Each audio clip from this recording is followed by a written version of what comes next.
Romania's Higher Defence Council will convene in Bucharest on Tuesday to discuss the plan for equipping the Romanian Army in the 2017-2026 period. The plan was built taking into account the commitment that all political parties made in 2015 to allocate 2% of the GDP to defence for a period of 10 years starting this year.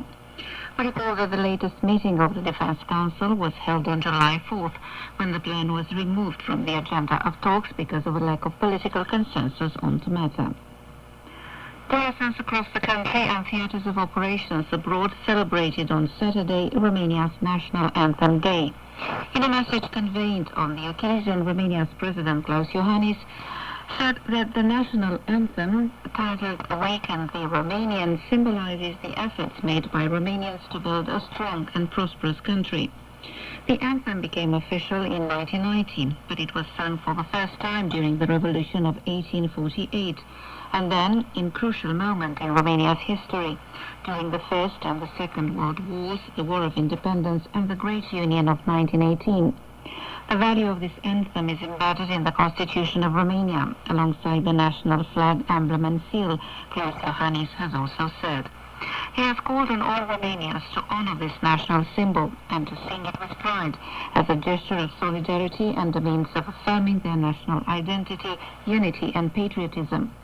Romanian embassies, consulates and cultural institutes abroad also held events occasioned by National Anthem Day, alongside other events aimed at promoting Romanian tradition and culture. The Permanent Bureau of the Romanian Chamber of Deputies will convene next week to discuss the request for an extraordinary parliamentary session on August 2nd to 4th. Recently, the Social Democrat Prime Minister Mihai Tudose has stated that a special parliamentary session is needed to endorse the passing of L600, a producer of electricity, under the subordination of the Bucharest municipality. The leader of the opposition National Liberal Party, Ludovic Orban, has stated that if the meeting is held, he will also ask for the hearing of Finance Minister Ionuț Misa on the budget implementation in the first 6 months of the year, which, according to the Liberals, has been catastrophic. The Romanian Foreign Ministry has firmly condemned the latest ballistic test conducted by North Korea. In a communiqué issued on Saturday, the Romanian diplomacy describes the action as a fresh escalation of tension in the Korean peninsula and a major threat to global peace. The Romanian Foreign Ministry calls again on the Pyongyang regime to observe the international regulations in force and to take concrete measures to denuclearize the Korean peninsula completely and irreversibly.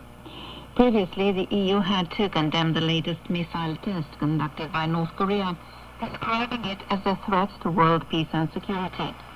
The ballistic missile launched by North Korea flew 45 minutes and landed in the Japanese waters, 200 miles from the country's coastline. Ukrainian naval forces are these days taking part in PASAX drills in the Black Sea alongside ships from NATO member countries, Great Britain, Turkey and Romania. The drills are carried out by the Ukrainian frigate Hetman Sahaibachini, the British destroyer Duncan, the Turkish frigate Yildirim, and the Romanian frigate Regele Ferdinand, King Ferdinand. These drills are aimed at improving the participants' interoperability. Ukraine and NATO set up a partnership in 1991, shortly after Kiev won its independence from the former Soviet Union.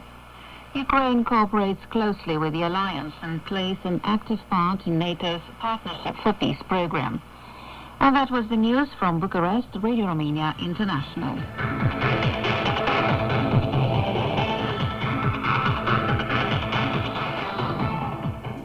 Next on Radio Romania International, the Week in Review. Hello, we are Mihaela Ignatescu and Eugen Rasta with a review of the most important events that have taken place in Romania this past week.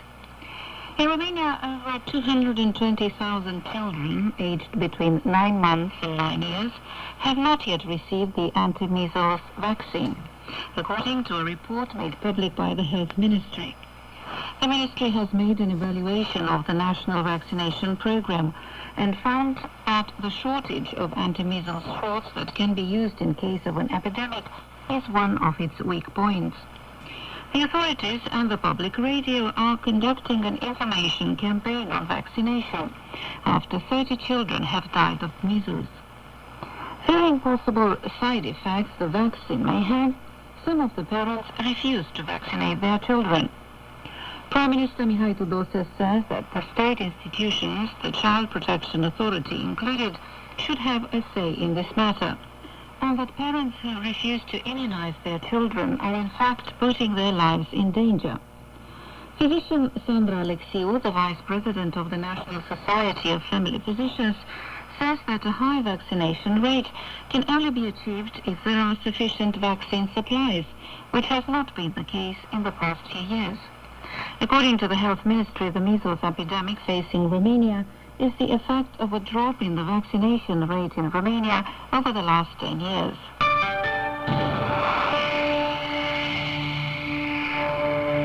A small Romanian government delegation went to London on Monday to plead for the relocation of the European Medicines Agency, EMA, to Bucharest. After Brexit, Romanian authorities are trying to prove that Bucharest is prepared to host the agency and have presented their relocation offer in London. Also competing to become hosts of EMA are France, Sweden, Denmark, Hungary and Bulgaria, which have already presented their offers. Moreover, London itself would like to keep hosting the agency even after Brexit.